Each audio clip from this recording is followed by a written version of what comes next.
Inilah momen Kepala Dinas Kesehatan Kota Banjarmasin Mahli Riyadi saat memasuki kantor Kejaksaan Negeri Banjarmasin untuk memenuhi panggilan pemeriksaan Rabu pagi. Mahli diperiksa Kasih Intelijen Kejaksaan terkait dugaan tindak pidana korupsi karena meminta uang kepada masyarakat dengan nominal yang sudah ditentukan untuk mensukseskan acara Hari Kesehatan Nasional beberapa waktu lalu. Pemeriksaan selama hampir 3 jam itu dilakukan secara tertutup di ruang Kasih Intelijen Kejari Banjarmasin. Ditemui awak media usai pemeriksaan, Mahli irit bicara dan melemparkan kasus tersebut kepada pihak kejaksaan. Karena ini sudah ditangani kejaksaan, ya saya kira ini masih berproses gitu kan.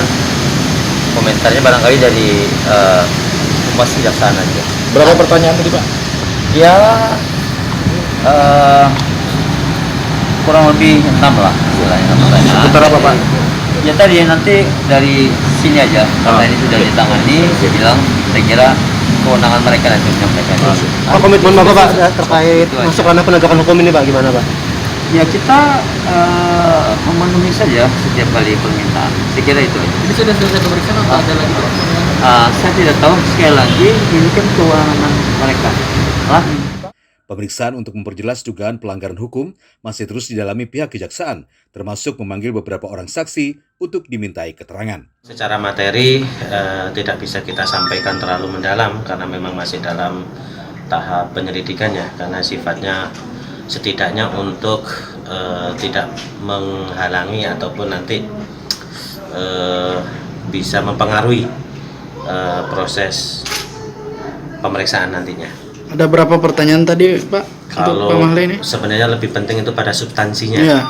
lebih banyak ke substansinya. Intinya kita melihat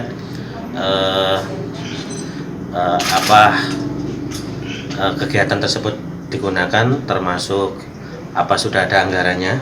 Nah, itu kan sudah ada anggarannya ternyata dalam DIPA. Kemudian terkait dengan pungutan juga. Nah itu. Hari ini beliau ulang tahun Pak, kebetulan. Oh iya kah? Oh aduh lu, saya harusnya menyampaikan selamat ulang tahun. Wadah bila benar kita tidak mengetahui itu kalau hari ini ulang tahunnya. Rencananya besok pagi jadwal pemanggilan kejaksaan tertuju pada Bendahara Penyelenggara Hari Kesehatan Nasional, Widi Utami, untuk proses pemeriksaan. Dari Banjarmasin, Alif Hidayatullah, K1net.